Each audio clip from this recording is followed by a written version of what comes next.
Hello students, आज हम लोग मैथमेटिकल टूल्स का एक न्यू टॉपिक स्टार्ट करेंगे जिसका नाम है मेंसुरेशन। ठीक है, ये जो मेंसुरेशन है ये ऑलरेडी हम लोग 10th क्लास में पढ़े हुए हैं। जैसे हम लोग कर्व पढ़े हैं, ठीक है, जैसे हम लोग क्या पढ़े हुए हैं, जैसे हम लोग को स्क्वायर पढ़े हुए हैं, रेक्टेंगल पढ़े हुए हैं, स्फेयर के बारे में कुछ जानते हैं, कोन के बारे में जानते हैं, सिलेंडर के बारे में जानते हैं, क्यूब के बारे में जानते हैं, क्यूबॉइड के बारे में, सबका surface area, total surface area, curve surface area, these are the topics. ठीक है, इन टॉपिक्स को हम लोगों को पढ़ना है डिटेल में, जो कि फिज़िक्स में बहुत जगह पर ये यूज़ होगा। ऐसा होगा कि कहीं कहीं पर आ जाएगा, आपको आ जाएगा, सपोज़ आ गया पैरेललोग्राम, अब वहाँ पे उसका एरिया क्या होता है, स्फेयर आ गया, अब उसका एरिया क्या होता है, वहाँ पे ज़रूरत पड़ता है। तो ये सब छोटी छोटी चीज़ को हम लोग ध्यान नहीं देते हैं, लेकिन इसको ध्यान देना होगा, नहीं तो बहुत सारा क्वेश्चन इसी की वजह से आपका नहीं बन पाएगा। तो हम लोग चलो स्टार्ट करते हैं। और एक पॉइंट मैं बताना चाहता हूँ कि हम लोग एकदम बेसिक से पढ़ा रहा हूँ, तो हर एक बेसिक के लिए जितना भी टॉपिक्स अपलोड है हमारे, ठीक है, यूट्यूब पे आप जाके गौर से देखो, थोड़ा टाइम दो। शर्त यही है, समझ में तो आएगा, लेकिन शर्त यही है कि पूरा वीडियो को देखना पड़ेगा। सिर्फ देखोगे 2 मिनट 2 सेकंड, अच्छा ये तो हाँ पढ़ा हुआ, नहीं, उसको जाओगे तो पूरा डिटेल में समझ में आएगा तुमको। ठीक है, चलो आज का नया टॉपिक जो है उसको स्टार्ट करते हैं। क्या नाम है? मेंसुरेशन। पहले हम लोग समझेंगे ना कि ये जो मेंसुरेशन वर्ड है इसका क्या मतलब होता है, कुछ जाना पहचाना तो है। अच्छा, ये तो एक मेज़रिंग वर्ड से बना हुआ है ना, लग रहा है ना कि ये मेज़रिंग है कुछ वर्ड, तो इसको बोलते हैं एक्ट ऑफ मेज़रिंग। ठीक है, ये मेज़र करने का तरीका है। मेज़र क्या करते हैं हम लोग? मेज़र करते हैं, लेंथ करते हैं, एरिया करते हैं, वॉल्यूम करते हैं, एंगल निकालते हैं, ये सब सारे चीज़ का मेज़रमेंट करते हैं, किसी भी डायमेंशंस का हो। लेकिन यहाँ पर मेंसुरेशन में हम लोग को क्या करना है? मेज़र तो करना है। क्या मेज़र करेंगे हम लोग? लेंथ करेंगे, एरिया करेंगे, वॉल्यूम करेंगे, ठीक है, मेज़र। फिर एंगल हुआ मेज़रमेंट ऑफ एनी डायमेंशन, किसी भी डायमेंशन का, ठीक है।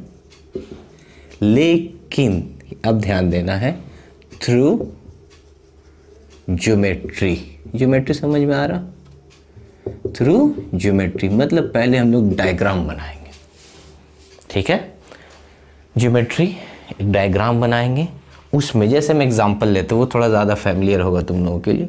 जैसे मान लो कि ये क्या है, ट्रायंगल है बना हुआ। अब ट्रायंगल का एरिया निकालना, तो पहले हम इसका क्या किया, ज्योमेट्री बनाए। तो ज्योमेट्री बनाने के बाद इसका एरिया निकालें, ठीक है। जो एरिया आया half into base into height आया, तो ये half into base into height क्या है, किस चीज़ का मेजरमेंट की? एरिया का, ठीक है। किसका? किसी भी डायमेंशन का। तो यहाँ जो डायमेंशन जो शेप है वो क्या है, यहाँ पर ट्रायंगल है ना, ट्रायंगल, ठीक है। और किसके थ्रू बना रहे हैं? डायग्राम बना रहे, थ्रू ज्योमेट्री। इसका ये मतलब हुआ कि सबसे पहले हम लोग ज्योमेट्री बनाएंगे, उस डायमेंशन का एरिया निकालेंगे, ठीक है। ये जो तरीका है ज्योमेट्री बनाकर, शेप को बनाकर लेंथ, एरिया, वॉल्यूम या एंगल को निकालना, इसी तरीके को बोला जाता है मेंसुरेशन। क्लियर हो गया? तो इसमें इतना बात तो नॉलेज हुआ कि अच्छा ये मेंसुरेशन में ना डायग्राम होगा, ठीक है। चलो सबसे पहले हम लोग टॉपिक उठाते हैं, किसको? पहला टॉपिक है आपका ट्रायंगल, ठीक। हाँ, तो हम लोग अगला टॉपिक पढ़ेंगे जो है ट्रायंगल। ट्रायंगल के बारे में पढ़ेंगे, ट्रायंगल और इसके प्रॉपर्टीज़ के बारे में, डिफरेंट टाइप्स ऑफ ट्रायंगल को पढ़ेंगे, क्योंकि ट्रायंगल का यूज़ हो जाता है, डेरिवेशन में यूज़ हो जाएगा, न्यूमेरिकल्स में यूज़ हो जाएगा, तो वहाँ पर इसको आराम से पढ़ेंगे, इसको लाइट नहीं लेंगे, ठीक है। तो सबसे पहले हम लोग ट्रायंगल को देखते हैं। ट्रायंगल का एरिया, पेरीमीटर ये देखना होता है, ठीक है। तो ट्रायंगल का एरिया, पेरीमीटर ये सब देखेंगे। तो सबसे पहले हम लोग ट्रायंगल कौन सा देखेंगे? Scalene triangle. स्केलन ट्रायंगल किसको बोलते हैं? नो एनी साइड इक्वल, कोई भी साइड क्या होगा, बराबर नहीं होना चाहिए। जैसे यहाँ बना हुआ है जो ट्रायंगल, अगर हम इसको लिखें तो A B is not equal to B C is not equal to A C. अगर ये कंडीशन फॉलो करता है तो वो क्या ट्रायंगल होगा? स्केलन ट्रायंगल होगा, ठीक है। एरिया जो होता है वो ट्रायंगल का, वो बेसिकली हाफ इंटू जो हम लोग पढ़ चुके हैं बेस इंटू हाइट होता है, ठीक है। किसी भी ट्रायंगल का यही एरिया होता है, लेकिन इसको कहीं कहीं पे मॉडिफाई कर दिया जाता है, आगे बढ़ा दिया जाता है, ठीक है, वो देखेंगे हम लोग। लेकिन कोई पूछता है कि इसका एरिया कितना होगा, तो सेम होगा हाफ इंटू बेस कितना है आपका BC, हाइट कितना है h, हो गया। इतना बात समझ में आ रहा, तो एरिया निकल गया। अब कोई पूछता है पेरीमीटर क्या होगा, मतलब पेरीमीटर का मतलब होता है इसका लेंथ, तो इसका पेरीमीटर का मतलब क्या होता है, लेंथ ऑफ द ट्रायंगल। तो लेंथ के लिए क्या करेंगे, सभी को ऐड करेंगे, मतलब AB plus BC plus AC, कोई दिक्कत नहीं, इतना बात समझ में आया, ठीक है। अब देखेंगे आइसोसेलेस ट्रायंगल। आइसोसेलेस ट्रायंगल को थोड़ा अच्छे से देखो, ABC यहाँ पर H हो गया। अब ये ध्यान देना, आइसोसेलेस ट्रायंगल में होता क्या है, टू साइड्स आर इक्वल, दो साइड हमारा इक्वल होगा, क्लियर, दो साइड आपका इक्वल है। मान लो AB इज इक्वल टू कितना हो जाएगा AC, ये दो साइड इक्वल है, तीसरा साइड के बारे में गारंटी नहीं है। और जब इक्वल, अब थोड़ा सा ध्यान दो यहाँ पे, जो साइड इक्वल होगा उसके सामने वाला जो एंगल है वो इक्वल होगा, याद रखना। तो AB के सामने वाला एंगल कौन सा है, C, और AC के सामने वाला एंगल है B। ये दोनों एंगल क्या होना चाहिए, सेम होना चाहिए। ये दोनों एंगल सेम होगा, सपोज मान लो थीटा, तो ये एंगल जो है ये थीटा है, तो ये भी थीटा होगा। एग्जाम्पल के लिए लेते हैं कि अगर मान लो कि थीटा का वैल्यू दिया हुआ 70 डिग्री, ये भी 70 डिग्री है और ये भी 70 डिग्री है, तो ये दोनों सेम है। और ये भी उसका रिवर्स भी सही है कि अगर मान लो कि सिर्फ ये पता है कि दोनों 70 है, तो इसके सामने वाला साइड इक्वल होगा, ये साइड भी और ये साइड भी, ये दो कंडीशन, इसको थोड़ा अच्छे से देखना, ठीक है। अगर हम बात करें कि AB is equal to AC, तो AB के सामने वाला एंगल और AC के सामने वाला एंगल, दोनों का एंगल का वैल्यू सेम होगा। उल्टा भी बोला जा सकता है कि अगर एंगल सेम है तो सामने वाला साइड सेम होगा, ठीक है, बात समझ में आ गया। चलो ये तो हो गया, जैसे 70 अब ये कैसे निकलेगा, तो इतना तो मालूम है कि तीनों एंगल का सम कितना होता है 180 डिग्री, तो 70 प्लस 70 कितना हो गया 140, 140 और प्लस 40 कितना हो जाएगा 180, क्लियर हो गया। इसके लिए भी कोई area same, half into base into height, कोई दिक्कत नहीं। पेरीमीटर तो ध्यान से देखेंगे कि यहाँ पर पेरीमीटर क्या होगा। अब पेरीमीटर में देखो ध्यान से, यहाँ पे दो साइड तो सेम हो गया, तो हम सबको पहले लिखेंगे आसानी से, AB plus AC plus BC लिख दिए। अब ये दोनों सेम है, तो AB प्लस BC, तो ये कितना हो गया 2AB प्लस BC, कोई दिक्कत नहीं, यहाँ तक बात समझ में आ गई। देखो हम इतना थोड़ा थोड़ा छोटी छोटी बात क्यों बता रहे हैं, क्योंकि जो बच्चा एकदम हो सकता है कि नहीं समझ में आता हो उसको, तो उसके लिए ये आसान है, एकदम आसान भाषा में। आज इनको समझ में आ रहा है वो डायरेक्ट याद रखे कि हाँ फार्मूला ये होता है, इसमें ये कंडीशन फॉलो होता है, जैसे ये कंडीशन के बारे में बात बता, तो वो कम से कम याद रखे उसको, ठीक है।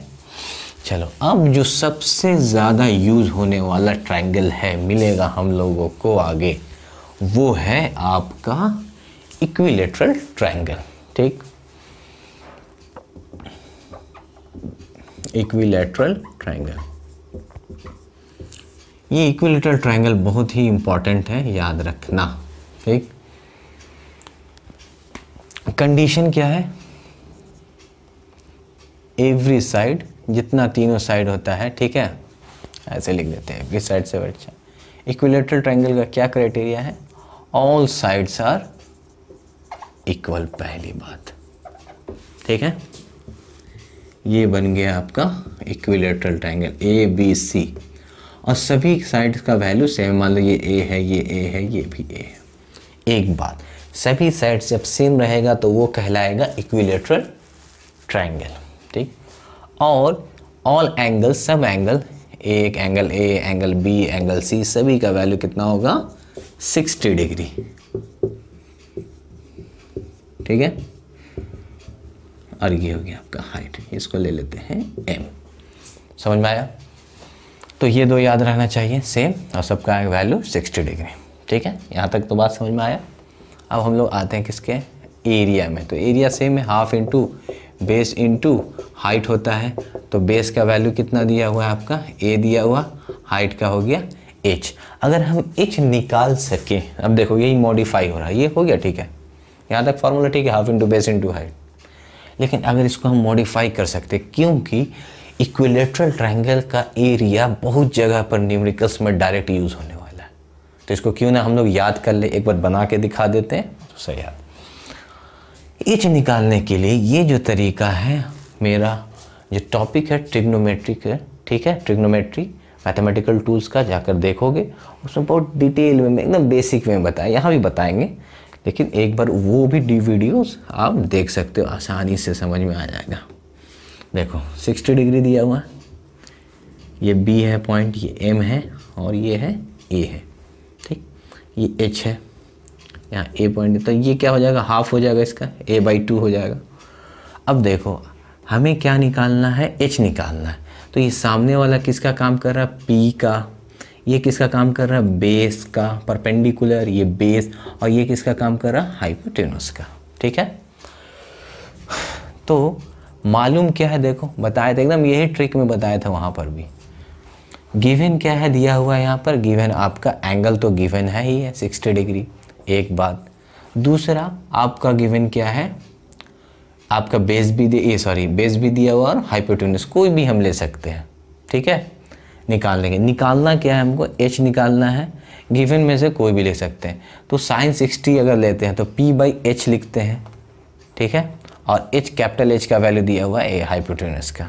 तो साइन थीटा का वैल्यू कितना हुआ, sine 60 is equal to p/h means h/a लिख सकते हैं इसको, और h का वैल्यू निकालना है, तो h इज इक्वल टू कितना होगा, a sine 60 degree, a sine 60 का वैल्यू √3/2।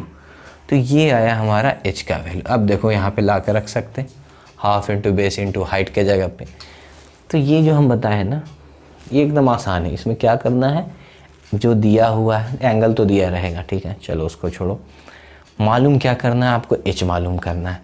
तो h है और यहाँ पर कैपिटल p मालूम है और कैपिटल H दिया हुआ है, हम बेस भी कोई भी लगा सकते हैं इसमें से। अगर हम देखेंगे tan बराबर होता है p/b, तो tan 60 भी लगा सकते हैं यहाँ पर, क्यों, देखो यहाँ से tan 60 भी लगा सकते हैं, tan 60 का वैल्यू होता है p/b, तो h/ बेस का वैल्यू कितना होगा, a/2। ठीक है, tan 60 का वैल्यू कितना हो जाएगा, √3, तो h a/ कितना हो गया 2, तो h इज इक्वल टू कितना लिख सकते हैं, √3a/2। दोनों तरीके से जब निकाल रहे हैं तो आंसर मेरा सेम हो रहा। ये हम इसलिए बता रहे हैं तोड़कर कि ताकि ये आप क्लियर हो जाए, ज़रूरी नहीं कि हमेशा साइन ही लगेगा। तो इसका बेस क्या है यही समझो, गिवन था ये निकालना था p, कोई भी एक दिया हुआ। अब p और h में कौन सा रिलेशन है, साइन, तो साइन लगा लिए। p और b में कौन सा रिलेशन है, tan, तो tan वाला लगा लिए। कोई भी लगाएंगे आंसर आ जाएगा। तो कितना आया, √3a/2। अब देखो इसका एरिया, जब हम एरिया निकालते हैं तो half into base into height था, ये h के जगह पर हम लोग क्या लिख सकते हैं, √3a/2 लिखा जा सकता है। तो √3a² कितना हो जाएगा, 4। अब हमें ये याद रखना है, क्लियर, कि जब कभी भी इक्विलेटरल ट्रायंगल होगा तो उसका एरिया डायरेक्ट याद रखेंगे, √3a²/4। हमने ये भी बता दिया कि ये कैसे आया। ठीक है, यहाँ तक बात समझ में आ गया। चलो अब हम लोग पेरीमीटर देखते हैं। तो पेरीमीटर तो आसान है, पेरीमीटर क्या होगा, सभी का लेंथ, सभी साइड्स का। तो a+a+a इज इक्वल टू कितना हो जाएगा, 3a। ठीक, यहाँ तक बात समझ में आया। चलो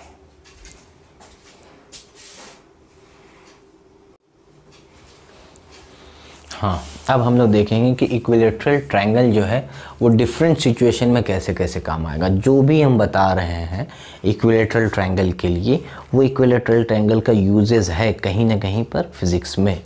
इसीलिए जितना भी टॉपिक हम पढ़ा रहे हैं उसको अच्छे से देखो और उसको समझो और उसको याद कर लो।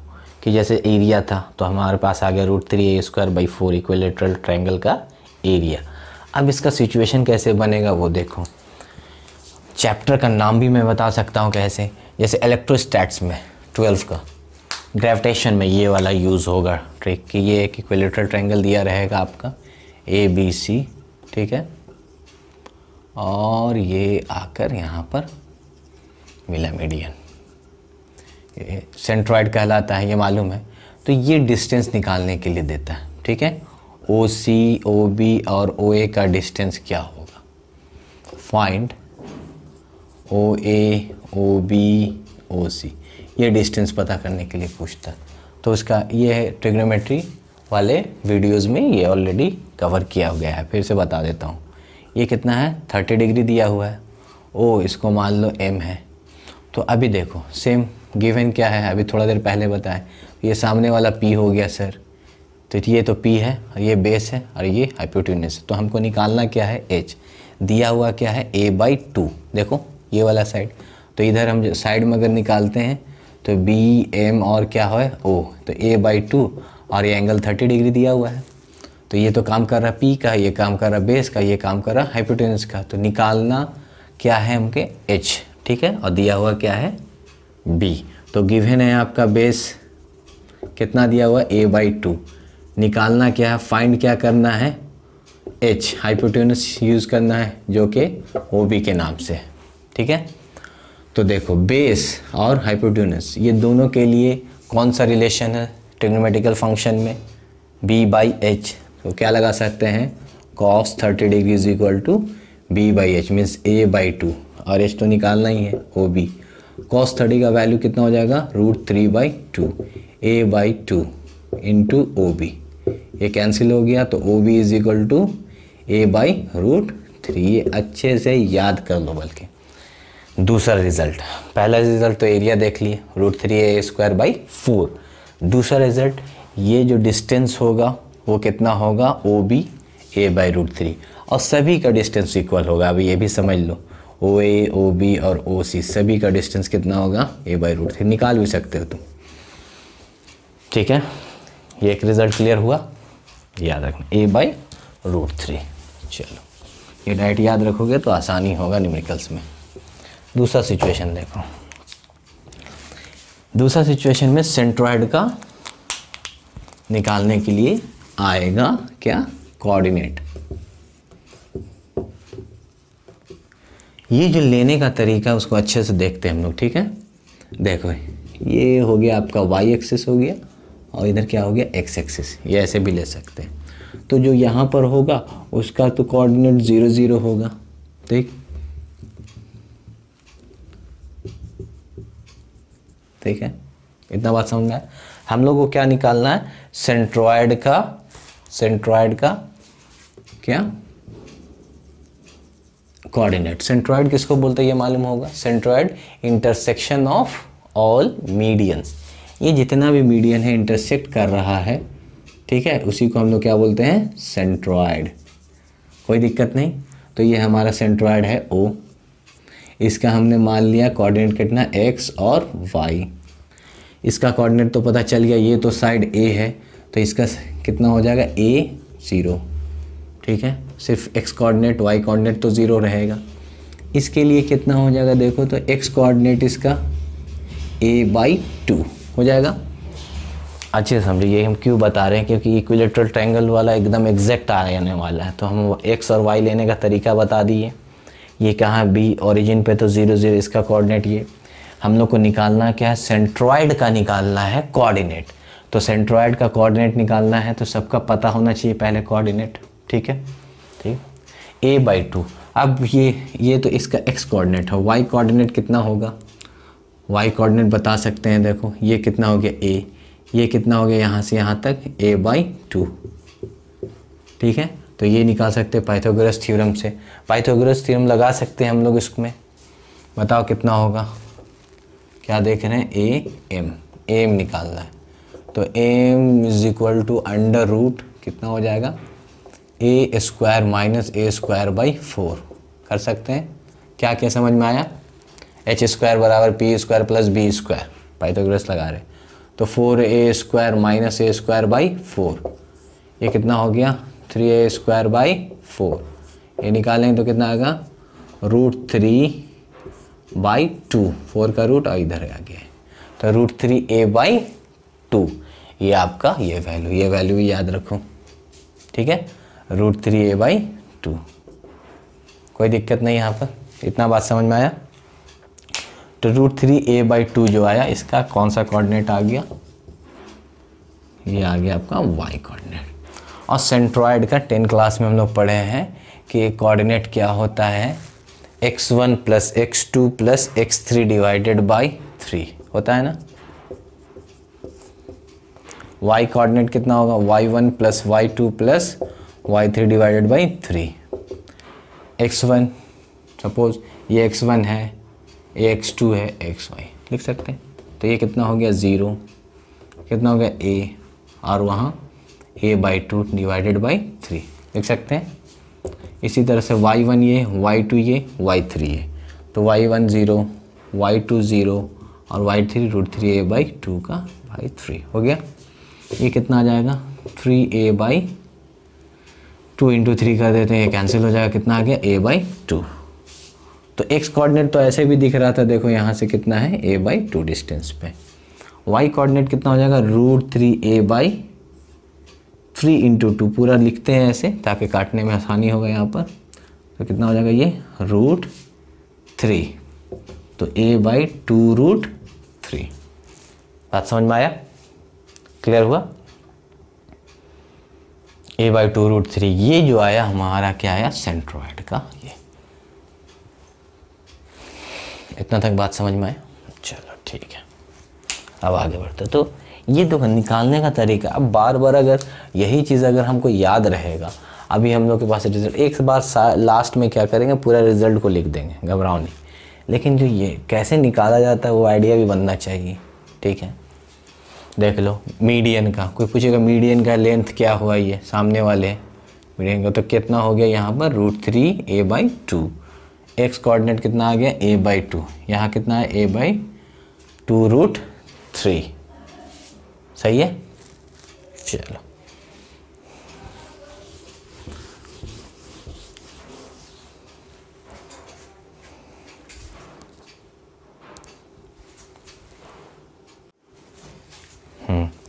अब हम लोग नेक्स्ट सिचुएशन में देखते हैं क्या होता है।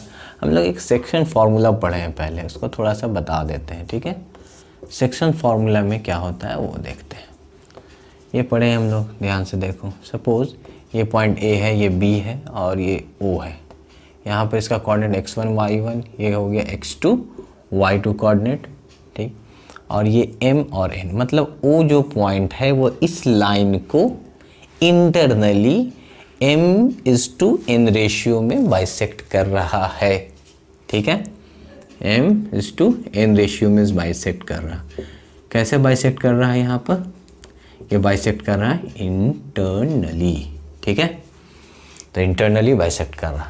तो अगर कोई पूछता है कि O का क्या होगा कोऑर्डिनेट, तो हम लोग O का कोऑर्डिनेट लिखते थे, याद करो अब ध्यान से, m/x2 होगा plus n x1 divided by m+n होता था।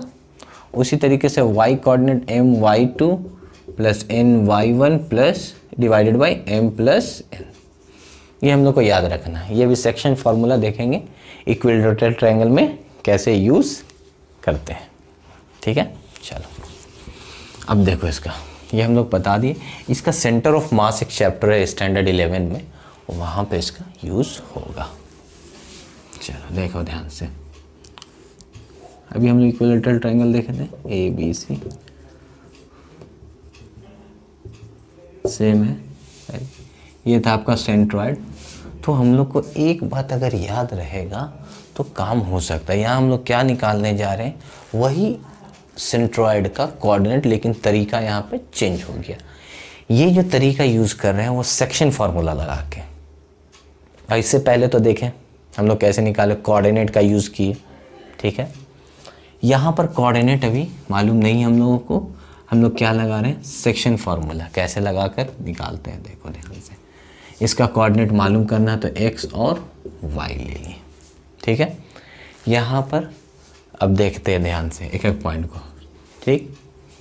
चलो, इस पॉइंट का कोऑर्डिनेट आपका गिवन था, वो पहले जो दिया हुआ था a/2 और √3 a/2।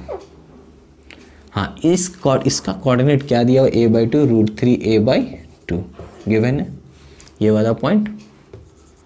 और x कोऑर्डिनेट तो हो जाएगा, ठीक है। चलो, दूसरे वाले का m का कोई पूछता है कितना होगा, तो a/2 0, ठीक है। ओ का निकालना, तो हम लोग को मालूम होना चाहिए कि सेंट्रॉयड जो है ओ वो AM को इंटरनली 2:1 के रेशियो में बाइसेक्ट करता है, ठीक है। क्या बोलना चाह रहे हैं कि ये जो सेंट्रॉयड है इस मीडियन को 2:1 रेशियो में बाइसेक्ट करता है। मतलब ये जो लाइन है, और वो बाइसेक्ट कैसा करेगा, इंटरनली करेगा, 2:1 रेशियो।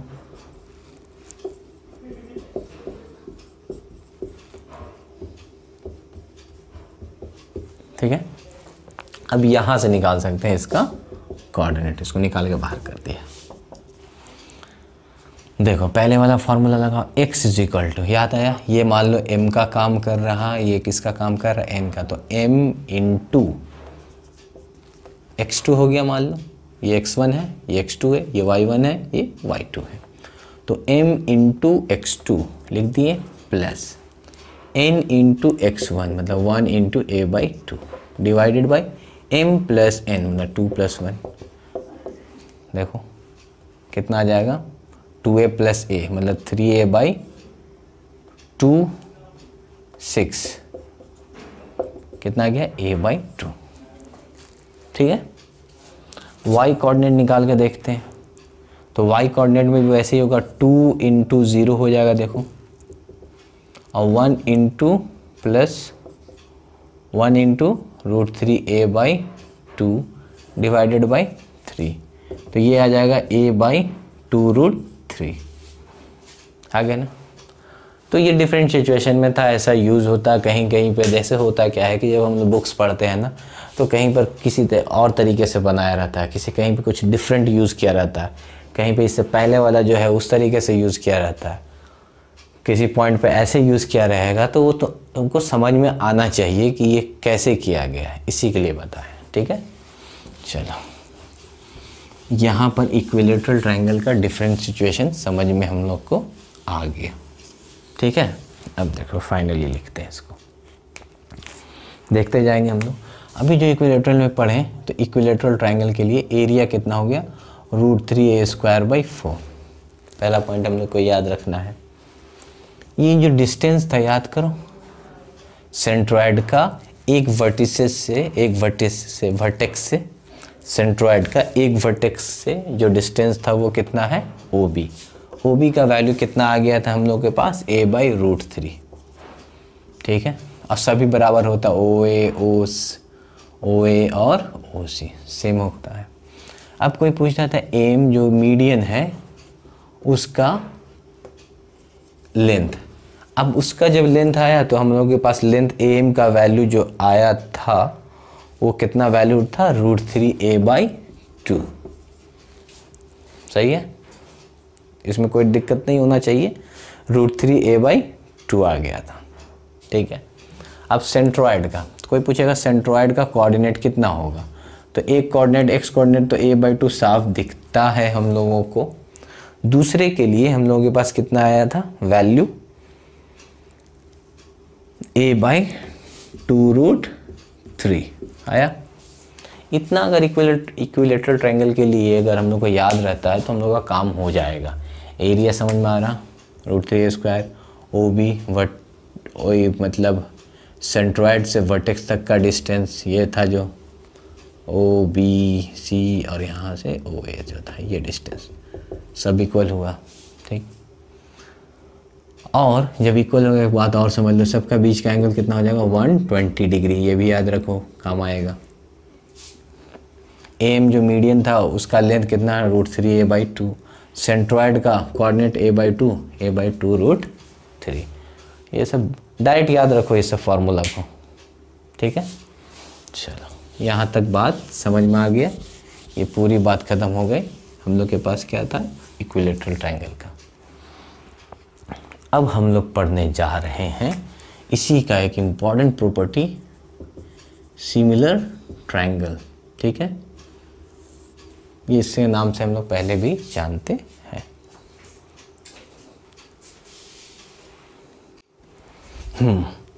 अब हम लोग एक नया टॉपिक है किसके अंदर, ट्रायंगल्स के अंदर। जैसे हम लोग सिमिलर ट्रायंगल और कॉन्ग्रुएंट ट्रायंगल, ये दोनों टॉपिक बहुत अच्छे से हम लोग 10th क्लास में पढ़े, इसलिए अब हम लोग इसको जल्दी में निकालेंगे, सिर्फ समझेंगे थोड़ा थोड़ा पॉइंट। सिमिलर का क्या मतलब होता है कि एक जैसा दिखना, ठीक है, ठीक है। सेम शेप का हो सकता है लेकिन साइज सेम नहीं होगा। जैसे ये देखो दोनों ट्रायंगल, ये सिमिलर ट्रायंगल कोई भी कब होगा, इसके लिए कुछ क्राइटेरिया है, वो देखते हैं।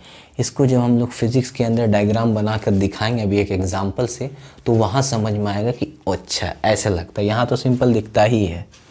जैसे कॉरस्पॉन्डिंग एंगल्स जो होना चाहिए वो क्या होना चाहिए, ब्रैकेट। कॉरस्पॉन्डिंग एंगल्स का मतलब ये समझ में आ रहा है आपको कि ये वाला जो एंगल है इस ट्रायंगल में ए है, ये बी, ये दोनों इक्वल होना चाहिए।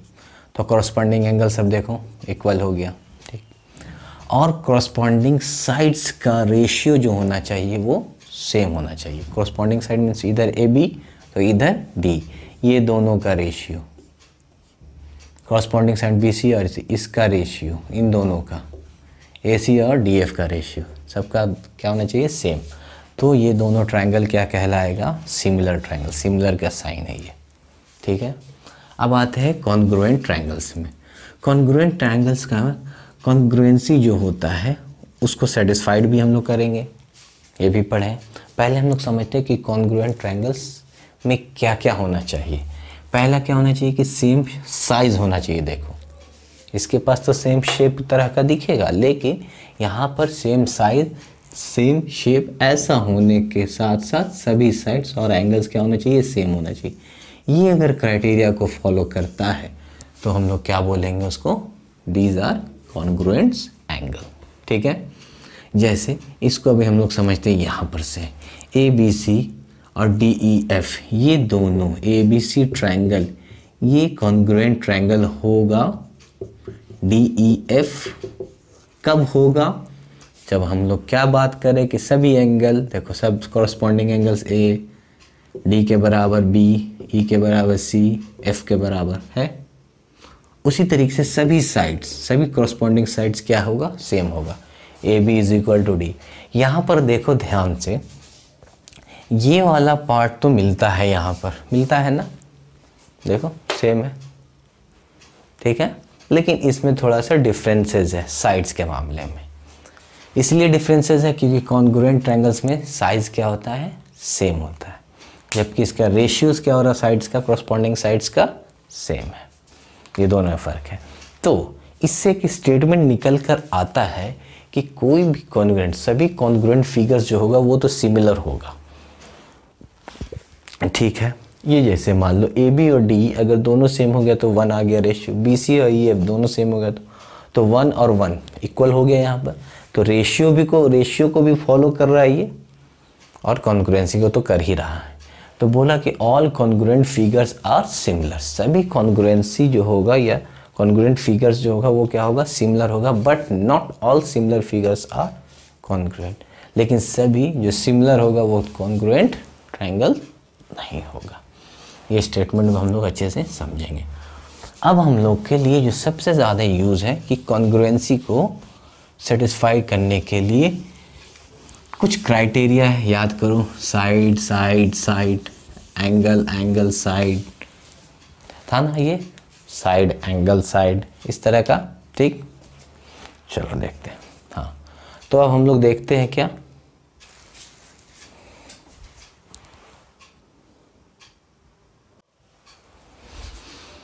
हाँ, तो अब हम लोग देखते हैं कि 5 क्राइटेरिया जो कॉन्ग्रुएंसी होने के लिए क्या क्या है। तो ये तो हम लोग जानते हैं, side side side, side angle side, angle angle side और एंगल साइड एंगल। ये अगर ये एंगल साइड वाला ये क्लियर है, 10 क्लास में पढ़े हैं। इस पर थोड़ा देखो RHS कॉन्ग्रुएंसी रूल, इसको थोड़ा सा समझना है क्योंकि इसी का यूज़ ज़्यादा है हम लोग के पास। हम एक एग्जांपल भी देंगे कि कैसे होता है फिजिक्स में। RHS रूल, इसको right angle triangle, H for hypotenuse, S for side. ये रूल क्या बोलता है कि दो जब राइट एंगल ट्रायंगल होगा तो ये दोनों कॉन्ग्रुएंट ट्रायंगल होगा। कब? जब दोनों का हाइपोटेनस जो होगा वो सेम होना चाहिए। ये 90 डिग्री के सामने वाला जो साइड है वो हाइपोटेनस कहलाता है, देख लो।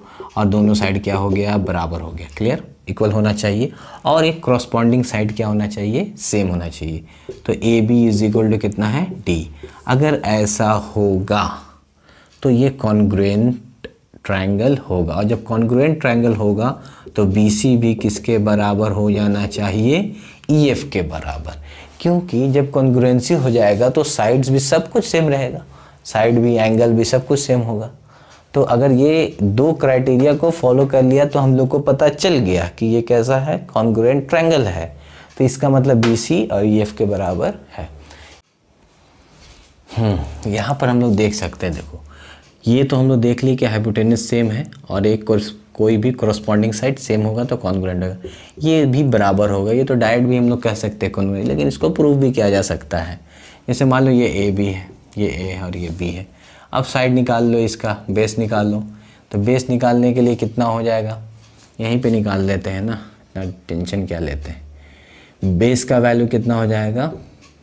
B square is equal to A square plus कितना हो जाएगा? BC इसका स्क्वायर। तो BC square is equal to B square minus कितना आ गया? A square. ये आना चाहिए, इसमें भी आना चाहिए, तब तो बराबर होगा। B square minus A square आना चाहिए। तो BC का वैल्यू कितना हो जाएगा? Under root B square minus A square. चलो यहाँ भी देखते हैं हम लोग, यहाँ भी वही होगा। यहाँ भी hypotenuse B square is equal to कितना हो सकता है? A स्क्वायर प्लस EF का स्क्वायर। तो EF स्क्वायर अगर निकालने गए तो कितना होगा? B square minus A square. तो EF is equal to under root B square minus A square. देखो तो दोनों वैल्यू सेम है या नहीं है ना? तो कॉन्ग्रुएंसी प्रूफ हो गया। तो इसमें हम लोग को ध्यान देना क्या है? वो देना ये है कि अगर कभी भी हाइपोटेनस सेम हो गया है दो ट्रायंगल का, राइट एंगल ट्रायंगल का, और कोई भी एक कॉरस्पॉन्डिंग साइड सेम है तो वो कॉन्ग्रुएंट ट्रायंगल होगा। और जब कॉन्ग्रुएंट ट्रायंगल होगा तो सभी साइड सभी एंगल सेम हो जाएगा। अब इसका हम तुमको फिजिक्स में फिट कराते हैं, देखो कैसे होगा। बहुत अच्छे से इसको देखो, मज़ा आ जाएगा इसको देख के। ठीक है, ये याद रखोगे अच्छे से। देखो एकदम सेम आने वाला है। हम बताएंगे, नाम नहीं लेंगे अभी, नहीं तो घबरा जाओगे कि आगे कैसे पढ़ें।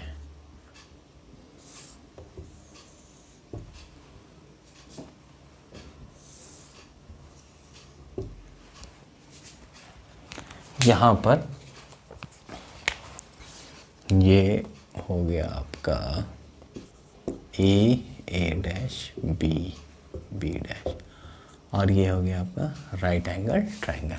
ठीक है, ये दो ट्रायंगल दिया हुआ, आपको ट्रायंगल दिख रहा होगा, एक ट्रायंगल दिख रहा होगा AB डैश B, एंड दूसरा ट्रायंगल दिख रहा होगा A डैश B।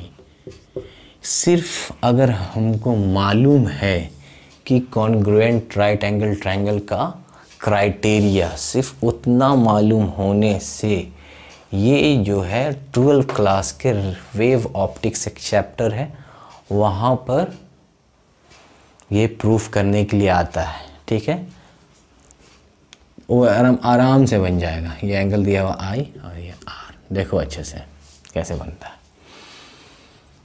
सपोज इस क्वेश्चन में हम दे दिए कि आपको प्रूफ करना है angle I is equal to R। ठीक है, सारा दिख रहा है आपके पास। ठीक, ये मिरर है इसीलिए इसको पॉलिश कर देते हैं। चलो देखो, ये अब दोनों ट्रायंगल में देखो, ये राइट एंगल ट्रायंगल को फॉलो कर रहा। ठीक है, ये भी राइट एंगल ट्रायंगल, ये भी right angle triangle. I is equal to R proof करना है। ये जो सामने वाला इसका होगा, ये क्या हो जाएगा आपका? परपेंडिकुलर। सही है, ये हो जाएगा आपका हाइपोटेन्यूज। ठीक, और ये जो बच गया वो हो गया बेस, लिख दिया इसका, इस ट्रायंगल में दिख गया। अच्छे से देख लो, A dash B, A B H. अब ये वाला ट्रायंगल में देखो, ए बी डैश बी में, ये तो इसका हाइपोटेन्यूज इसके लिए भी हो गया, देख लो सामने, ठीक है। इसका एंगल आई तो ये हो गया आपका परपेंडिकुलर, और ये जो बच गया ये हो गया इसका बेस। सही है। क्वेश्चन के अंदर में एक चीज़ गिवन है, प्रूफ तो करने दे रहा है, ये गिवन दिया हुआ है कि आपके पास ये जो साइड है बेस वाला, मतलब ए डैश और बी डैश दोनों सेम है, ये गिवन है क्वेश्चन के अंदर, तब प्रूफ करना है। देखो तो हम लोग क्या देख रहे हैं, अब देखते हैं इसमें क्या देख रहे हैं कि हाइपोटेन्यूज जो है दोनों राइट एंगल ट्रायंगल है ना, देख लो राइट एंगल ट्रायंगल। अगर हम इसको सीधा रख के देखें जैसे हम लोग पढ़े हैं तो देख लो अच्छे तरीके से, ये एक राइट एंगल ट्रायंगल है। कैसे, देखो 90 डिग्री बना रहा है बी डैश के पास, तो बी डैश ले लिए। इसका परपेंडिकुलर है ए बी डैश, तो परपेंडिकुलर हो जाएगा ए बी डैश। इसका हाइपोटेन्यूज है ए बी, हो गया, देख लो कोई दिक्कत नहीं, ये ला ट्रायंगल दिख रहा।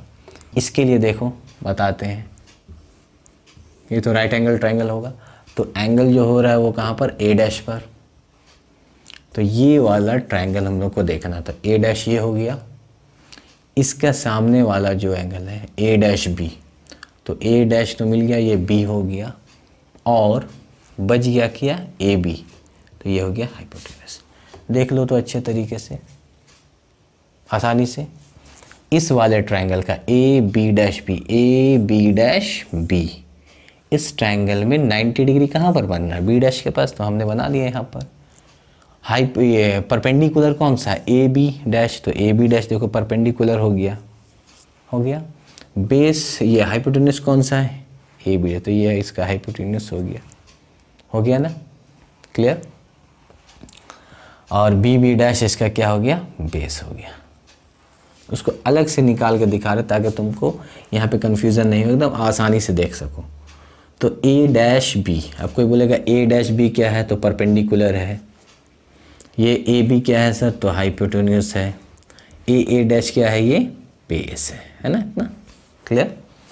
अब दोनों में अगर हम लोग लगाते हैं तो देखो एक चीज़ तो पता है कि दोनों में कॉमन जो है, इन दोनों ट्रायंगल में जो कॉमन साइड है वो कॉमन साइड इत्तेफाक से कौन सा है, हाइपोटेन्यूज। तो हाइपोटेन्यूज है तो A B is equal to A B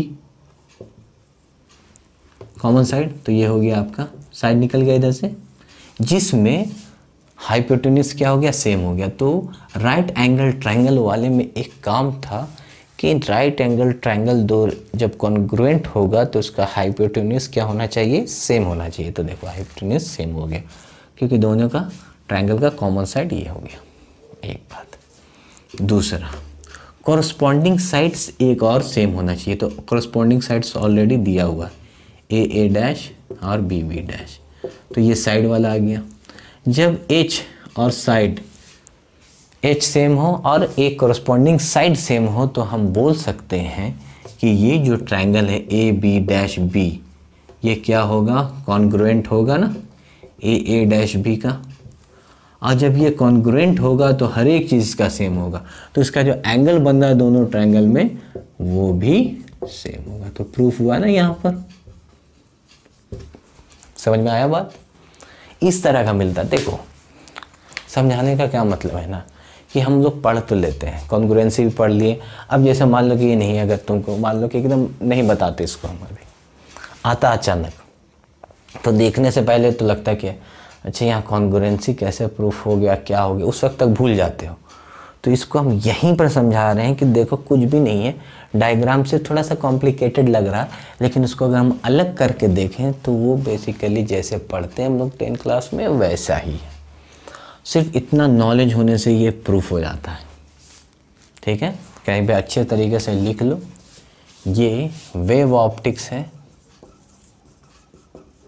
standard 12 में, और ये हाइजीन्स वेव थ्योरी टॉपिक का नाम है, जहाँ पर लॉज ऑफ रिफ्लेक्शन को प्रूफ किया जाता है, इसको प्रूफ किया जाता है। और जब इसको हम लोग प्रूफ करते हैं तो यही डायग्राम सेम बनाते हैं और यहाँ पे सेम फॉर्मूला लगता है। ठीक है, तो ये था एकदम बेस्ट एग्जाम्पल कैसे होता है ये समझने के लिए।